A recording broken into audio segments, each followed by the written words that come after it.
General Hospital. The fall of Dalton, a city on the edge of retribution. In Port Charles, danger rarely announces itself. It accumulates quietly, like steam building beneath a sealed lid, until the inevitable moment when something shatters. And in the late days of November 2025, the person standing at the epicenter of that slow, relentless pressure is Dalton. Once a brilliant, ambitious presence who arrived with the air of a man determined to reshape the world of scientific research, he is now a pariah whirling inside a tightening storm of consequences.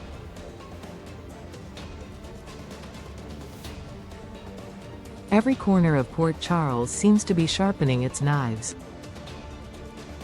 Every whispered conversation echoes with threat.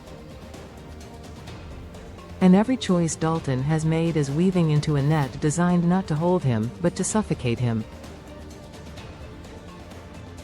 The making of a villain, or a victim, ***. Dalton's unraveling did not begin with one catastrophic decision, it began with a pattern of arrogance. His accusations against Rocco, the calculated scheme that sent a frightened teenager into a jail cell, opened a wound in the city's collective heart that has not healed. To many, the act confirmed the darkest suspicions about him, that he was willing to destroy a child's future to preserve his own reputation. But that was only the start. As detectives began tugging at the threads of his story, another truth surfaced, more monstrous than the first. Dalton's lab, supposedly a place of research and progress, was housing artifacts tied to the final experiments of the notorious Faison.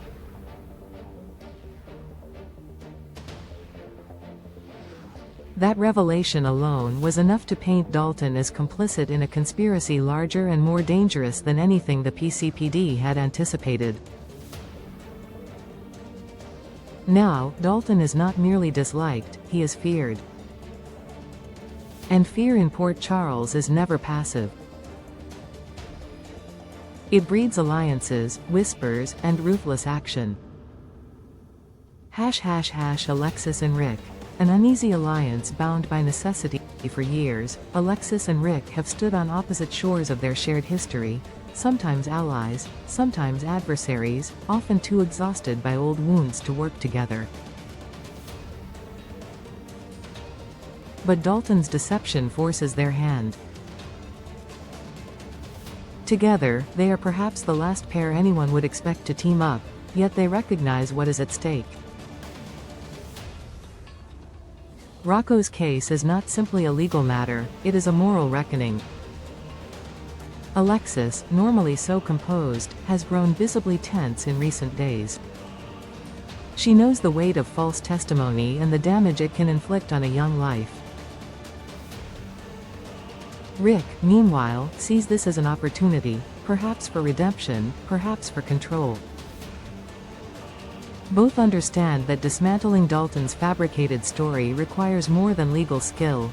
It requires exposing the truth through the only witnesses capable of destroying Dalton's lies, Danny and Charlotte.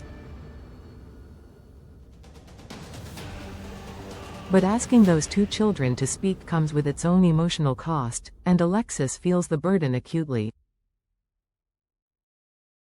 Still, she pushes forward, believing that clearing Rocco's name is the only path through this darkness. Rick, half driven by principle and half by ambition, stands at her side as they prepare for the fight. Sidwell. The shadow with a calculated smile. If Dalton fears anyone in Port Charles, it is Sidwell. The man moves like smoke, impossible to grasp, yet always present, seeping into the cracks of every conversation about power. His empire thrives not in the light, but in the ambiguity between legality and criminality. Dalton's presence has become a liability, and liability is something Sidwell does not tolerate. Marco, the one man bold enough to speak plainly to Sidwell, warns him that Dalton has grown reckless. But Sidwell already knows. He sees Dalton not as a partner but as a collapsing structure threatening to bury him beneath debris. If Dalton were gone, Sidwell muses, almost casually, many of our problems would vanish. It is not a threat. It is an assessment, a diagnosis from a man who has already begun calculating the surgical removal of the infection. Sunny Corinthos. A warning wrapped in a smile. While Sidwell represents the quiet, calculated danger lurking in the shadows, Sunny Corinthos is the familiar storm, cold, direct, and devastating when provoked. And Dalton has provoked him. Sunny's priority is Laura, her safety, her future, her fragile public image now hanging in the balance after her explosive confrontation with Dalton. He reassures her with the gentle authority only Sunny can wield. He frames her slap not as a mistake but as a moment of bravery, a symbol of moral clarity in a world muddy with manipulation. But underneath that calm exterior lies a darker undercurrent. Sunny's loyalty to family runs deeper than any political title, and Rocco is family. When he suggests that someone else might need to adjust Dalton's story if Dalton won't, the message is unmistakable. Dalton is not merely an inconvenience. He is a threat, and threats are eliminated. The tension that cannot be contained.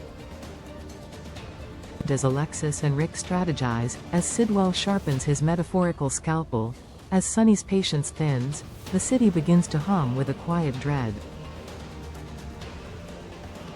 Everything seems to be heading toward an explosion timed perfectly for November sweeps, a climax that promises chaos, heartbreak, or possibly blood. The weekly GH preview shows Laura screaming, her voice slicing through the sterile air of the hospital like a jagged blade. Her face is twisted with a mix of horror and disbelief. Whatever she is witnessing is not simply shocking, it is devastating. Which leaves one question: is she seeing Dalton's arrest, or his death? Disappearance or death. The silence surrounding Dalton. On November 19, something eerie occurs. GH spoilers for the day omit Dalton entirely. Instead, the focus shifts to the election, the results, the tension, Laura's uncertain future. Port Charles buzzes about Proposition C, about the aftermath of her public outburst, yet nobody speaks of Dalton. The absence is deafening. It feels intentional, as though the show has pulled a curtain across a scene still unfolding in darkness. And soap fans know that when a name suddenly vanishes from the spoilers, it is never accidental. Either Dalton is being hunted, or he has already been found. Who would kill Dalton? The suspects form a crowd. If Dalton ends up dead, the list of suspects is not just long, it is overwhelming. Sidwell asterisk, for the sake of business. Sunny asterisk, for family loyalty. Rick asterisk, for justice and revenge wrapped in legal authority. Alexis asterisk, pushed past her limit. Laura asterisk, caught in a moment of uncontrollable fury. Marco asterisk, acting under orders. Even Danny or Charlotte asterisk, indirectly triggering consequences through truth-telling. Asterisk, and perhaps someone not yet named, someone whose life Dalton damaged long before stepping into Port Charles. Dalton has crossed too many lines, hurt too many people, and ignited too many unresolved grudges. When a man sets fire to every bridge behind him, eventually, there is nowhere left to run. A city poised for judgment. The beauty and danger of Port Charles lie in its contradictions. It is a place where compassion flourishes next to corruption, where heroes and criminals sometimes occupy the same bodies, where justice is as unpredictable as the tides. And now, Dalton has pulled the entire community into a slow-boiling reckoning. What happens next depends not on law but on human nature, and human nature in Port Charles is fierce, loyal, flawed, and often terrifyingly impulsive. Dalton's downfall has already begun. Whether he survives, it depends entirely on how many enemies decide they want to finish what he started.